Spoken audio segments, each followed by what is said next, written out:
Mpox atau yang dikenal dengan nama Monkeypox menjadi ramai mewarnai dunia kesehatan pasca pandemi COVID-19, mulai menjadi headline sejak tahun 2022.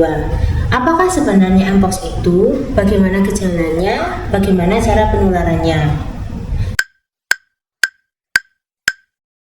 Halo sahabat Kencana Medika, saya Dr. Vanessa Margaret Pangestu. Marilah kita kupas fakta tentang Mpox supaya kita mendapatkan informasi dari sumber yang benar.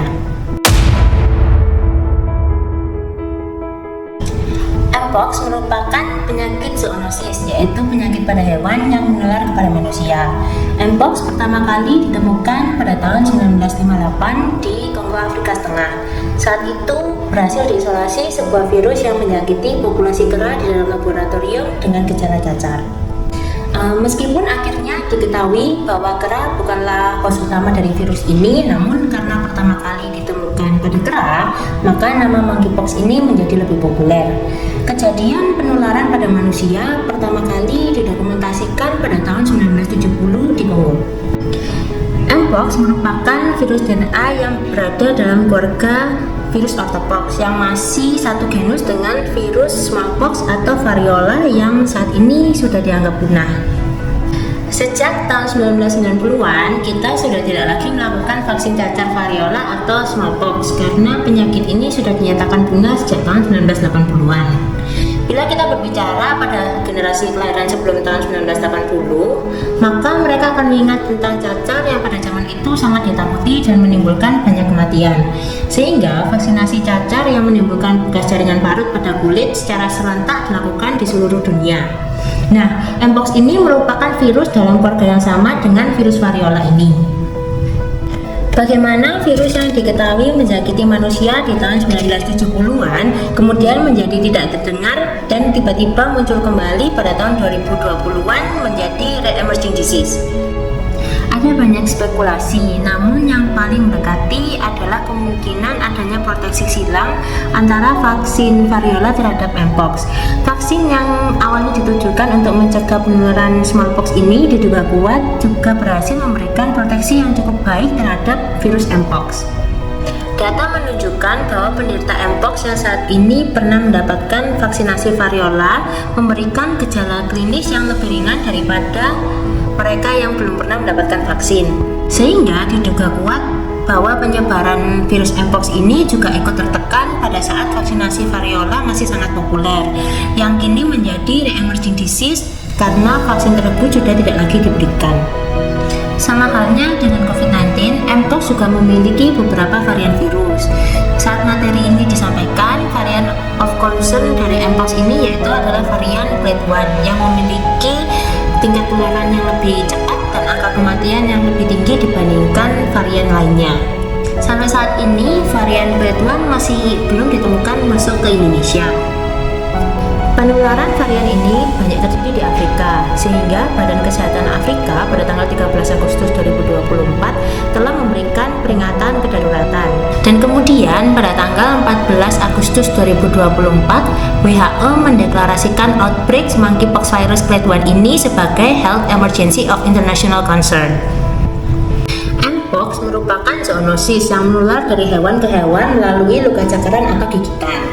Host utama virus ini adalah hewan pengerat di Afrika. Penularan pada manusia juga dapat melalui cakaran atau gigitan atau konsumsi daging hewan yang telah terkontaminasi. Penularan virus ini tidak hanya terjadi dari hewan ke hewan atau hewan ke manusia, namun yang lebih dikhawatirkan adalah penularan dari manusia ke manusia yang sudah terkonfirmasi, yaitu melalui yang pertama, yaitu dengan kontak langsung dengan cairan lesi penderita. Yang kedua, melalui kontak mulut atau melalui hubungan seksual. Yang ketiga, yaitu melalui kontak dengan pakaian atau alas tidur yang telah terkontaminasi oleh cairan lesi penderita. Yang keempat yaitu penularan melalui droplet atau percikan udara. Penularan ini dinyatakan kurang efektif karena membutuhkan kontak dalam waktu yang lama atau berulang-ulang, misalnya pada caregiver. Masa inkubasi Mpox antara 4-11 hari, di mana hampir semua kasus didahului dengan gejala umum viremia, yaitu seperti demam, kelemahan tubuh, kehilangan nafsu makan, dan nyeri sendi. Gejala ini kemudian seringkali diikuti dengan pembengkakan kelenjar getah bening pada area leher dan lipatan paha. Gejala selanjutnya adalah munculnya ruam-ruam seperti cacar air yang bentuknya khas, yaitu nampak lesi kecil seperti luka tusukan jarum. Lesi pada awalnya muncul seperti bintik kecil, kemudian menjadi bintik dengan tanda-tanda nekrosis atau adanya cairan pus di tengahnya. Kemudian nekrosis ini akan pecah dan mengering, lalu kemudian baru akan mengelupas. Dari awal muncul hingga mengelupas rata-rata memakan waktu kira-kira 10 hari. Sedikit berbeda dengan cacar air yang lesinya lebih banyak muncul di badan. Area lesi Mpox ini terutama terletak pada area telapak tangan, telapak kaki, wajah, rongga mulut, dan sering juga ditemukan pada daerah kelamin dan anus. Mpox ini pada umumnya merupakan self-limiting disease, sehingga pada kondisi kesehatan yang baik atau tanpa adanya komorbid biasanya tidak memerlukan pengobatan khusus dan akan sembuh sendiri melalui eliminasi virus oleh sistem imun tubuh. Pengobatan yang diberikan sama seperti virus pada umumnya, yaitu pengobatan suportif seperti memberikan obat demam dan lain-lain. Pada kondisi yang lebih buruk, yaitu pada pasien dengan komorbid yang berat, pasien dengan gangguan imunitas seperti HIV/AIDS atau pasien dengan terapi imunosupresan, Mpox ini dapat menimbulkan komplikasi yang mengancam jiwa, seperti infeksi sekunder, infeksi kornea yang dapat menimbulkan kebutaan, pneumonia, dan radang otak yang dapat menimbulkan kematian. Dalam kondisi inilah pasien memerlukan pengobatan khusus rawat inap, seperti pemberian antivirus atau imunoglobulin. Diagnosa Mpox saat ini mengandalkan dari gejala klinis dan riwayat kontak dengan penderita. Konfirmasi diagnosa Mpox dapat dilakukan melalui PCR dari cairan lesi penderita. Mpox tidak airborne sehingga pengendalian penularan virus ini tidak serumit COVID-19. Beberapa tips pencegahan yaitu yang pertama, hindari kontak langsung dengan penderita. Yang kedua, gunakan alat pelindung diri berupa masker medis dan sarung tangan latex saat bersentuhan dengan penderita. Yang ketiga, kurangi bepergian ke area endemis. Yang keempat, hindari kontak seksual dengan penderita.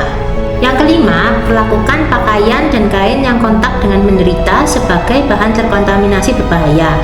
Pakai pelindung diri saat bersentuhan dengan barang-barang tersebut saat melakukan pembersihan. Yang keenam, pastikan alas tidur yang bersih dan baru bila sedang berpergian dan tidur di hotel, terutama saat berada di daerah endemis. Yang ketujuh, jangan lupa untuk pola hidup yang sehat, yaitu nutrisi yang cukup, olahraga yang cukup, tidur cukup, dan kurangi stres. Kondisi fisik yang fit akan memberikan imunitas natural yang melindungi kita secara natural dari banyak penyakit menular. Sementara ini, vaksin Mpox masih belum masuk di Indonesia.